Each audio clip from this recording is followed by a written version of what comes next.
Saya ucapkan selamat pagi dan salam Bapak Ibu Saudara yang terkasih dalam Tuhan. Kita bersyukur pagi ini kita ada di tempat ini. Itu semua karena anugerah Tuhan, itu semua karena kasih Tuhan kepada kita semua. Pagi ini kita datang lebih lagi kepada Tuhan. Kita mengucap syukur kepada Tuhan. Kita bawa setiap pujian kita ke dalam nama Tuhan kita. Mari kita persiapkan hati kita. Terima kasih Tuhan. Kami bersyukur buat hari ini Bapa, buat rahmat-Mu yang selalu baru bagi setiap kami Tuhan. Terima kasih Tuhan. Thank you Lord.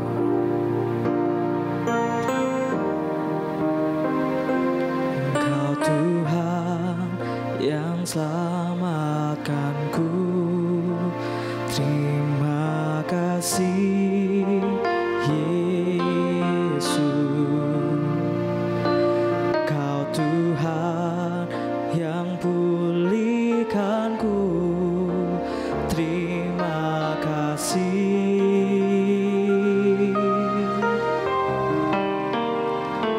Engkau Tuhan yang sembuhkanku. Terima kasih Yesus. Engkau Tuhan memberkatiku. Terima kasih. Segala pujian dan syukur hanya bagimu Yesus. Dengan apakah ku balas kasih-Mu? Segala hormat kemuliaan hanyalah yang bagimu. Ku sembah Yesus seumur hidupku.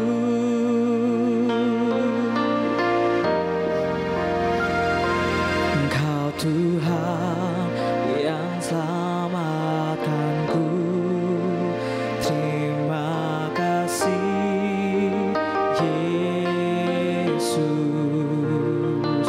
Engkau Tuhan yang pulihkanku. Terima kasih.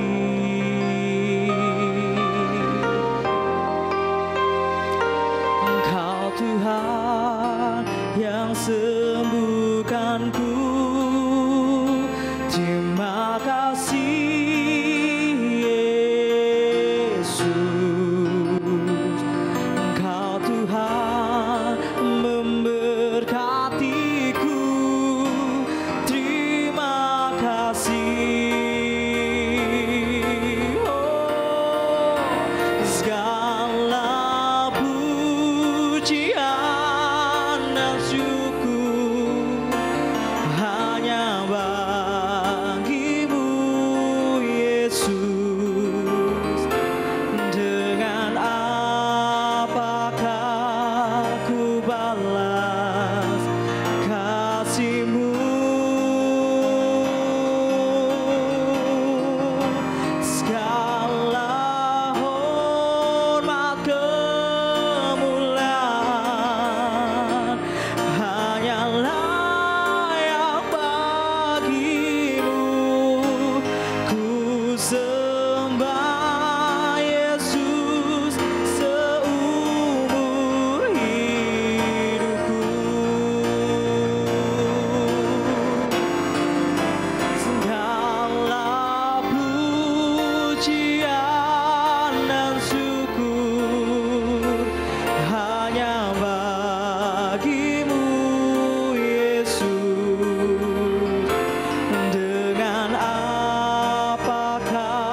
Terima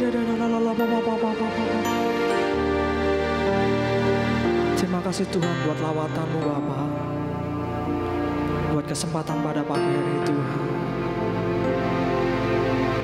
buat semuanya apapun yang sudah terjadi bagi setiap kami Tuhan. Kami mengucap syukur Tuhan, dari dulu sampai sekarang Tuhan, dan sampai selama-lamanya Tuhan. Engkau baik bagi setiap kami Tuhan, Engkau yang terbaik bagi setiap kami Tuhan. Terima kasih Yesus. Kami mau serahkan kehidupan kami ke dalam campur tangan-Mu Tuhan. Pakai setiap hati kami Tuhan, urapi setiap hati kami Tuhan, murnikan setiap hati kami Yesus. Saat ini Tuhan kami ingin mendengarkan sabda firman-Mu Tuhan. Kau pakai hamba-Mu lebih lagi Tuhan, yang akan menyampaikan firman-Mu Bapa. Terima kasih Tuhan, terima kasih. Kami sudah berdoa dan mengucap syukur. Haleluya. Amin. Shalom Bapak Ibu yang dikasihi Tuhan.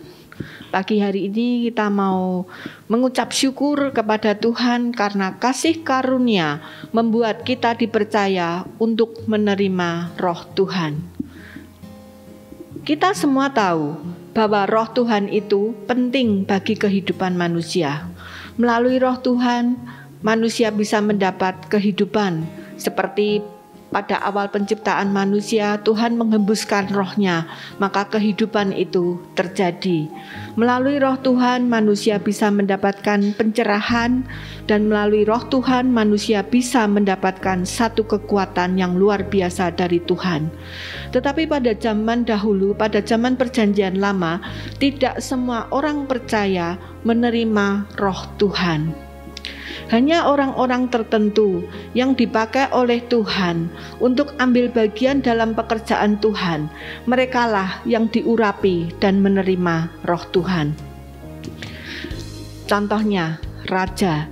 Sebelum seseorang diangkat menjadi raja, dia sudah diurapi terlebih dahulu oleh Roh Tuhan. Demikian juga dengan jabatan nabi ataupun jabatan untuk menjadi imam.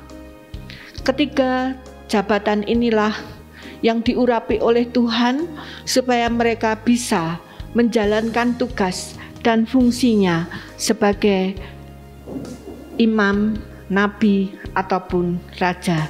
Jadi hubungan antara Roh Tuhan dan kemampuan manusia itu sudah diketahui sejak dulu. Roh Tuhan yang menyanggupkan manusia memiliki kebijaksanaan seperti Yusuf. Dapat saudara baca di Kejadian 41 ayat 38. Roh Tuhan yang memampukan Bezaleel memiliki keahlian merancang pola-pola arsitek untuk pembuatan kemah suci. Hal ini bisa saudara baca di Keluaran 31 ayat 30 dan 35 ayat 31. Roh Tuhan yang memampukan Musa membelah Laut Merah sehingga bangsa Israel bisa menyeberanginya. Jadi, Roh Allah di dalam diri manusia tidak hanya bergerak untuk menuntun manusia kepada keselamatan, tetapi juga memberi pertolongan dalam melakukan segala sesuatu, termasuk kebijaksanaan dalam bersikap, bertutur kata, memberi keahlian dan kemampuan dalam segala aspek kehidupan manusia. Untuk lebih jelasnya, mari kita perhatikan kehidupan Musa agar kita lebih bisa memahami bagaimana Roh Allah itu bekerja pada saat Perjanjian Lama. Kita baca di Bilangan 17 ayat 11. Maka aku akan turun dan berbicara dengan engkau di sana. Lalu sebagian dari roh yang hinggap padamu itu akan kuambil dan kutaruh atas mereka. Maka mereka bersama-sama dengan engkau akan memikul tanggung jawab atas bangsa itu. Jadi tidak usah lagi engkau seorang diri memikulnya. Kemudian di Bilangan 11 ayat 25. Lalu turunlah Tuhan dalam awan dan berbicara kepada Musa. Kemudian diambilnya sebagian dari roh yang hinggap padanya dan ditaruhnya atas ke-70 tua-tua itu. Ketika roh itu hinggap pada mereka, kepenuhanlah mereka seperti nabi, tetapi sesudah itu tidak lagi. Dari ayat-ayat di atas kita bisa memahami bahwa di Perjanjian Lama Roh Tuhan itu hanya hinggap, jadi hanya sesaat, tergantung pada kebutuhannya. Demikian juga pada zaman Hakim-Hakim. Kalau kita baca di Hakim-Hakim 3 ayat 10a, Roh Tuhan menghinggapi dia. Yang dimaksud dia di sini adalah Otniel, dan ia menghakimi orang Israel. Jadi Roh Allah inilah yang menghubungkan orang itu dengan Tuhan, sehingga mereka dimampukan untuk melakukan sesuatu di dalam Tuhan. Hal ini berbeda dengan zaman kasih karunia. Saat manusia ada di dalam Perjanjian Lama, di bawah hukum Taurat, manusia dibawa kepada pertobatan dan hidup sesuai dengan standar yang Tuhan tentukan. Sedangkan pada zaman kasih karunia adalah penebusan, keselamatan, serta hidup kekal di dalam Yesus Tuhan. Oleh karena itu, pada zaman kasih karunia, semua orang yang percaya menerima Roh Tuhan yang disebut dengan Roh Kudus. Dan Roh Tuhan di sini tidak hanya hinggap, tetapi memenuhi dan tinggal secara permanen di dalam hidup setiap orang percaya. Hal ini disebabkan karena yang pertama, karakter dosa yang disebut sebagai dosa asal membuat manusia tidak mungkin bisa menjalankan hidup sesuai dengan standar hukum Tuhan yang tertulis pada hukum Taurat. Karena itu manusia perlu penolong, dan Tuhan tahu itu. Maka diberikannya Roh Kudus atau Roh Tuhan dalam diri manusia sebagai penolong agar manusia bisa hidup sebagaimana yang Tuhan kehendaki. Masuk dalam karya penebusan, menerima keselamatan, dan memperoleh hidup yang kekal. Karena itu Roh Kudus atau Roh Tuhan memiliki peran yang sangat penting dalam kehidupan manusia, mulai dari pertobatan dan masuk dalam karya penebusan sampai memperoleh hidup yang kekal. Mengingat pentingnya peran Roh Kudus atau Roh Tuhan dalam kehidupan manusia, maka Tuhan memberikan secara permanen. Bahkan Tuhan Yesus sampai melakukan baptisan Roh Kudus agar manusia selalu penuh dengan Roh Kudus. Yang kedua, Allah kita adalah Allah Tritunggal.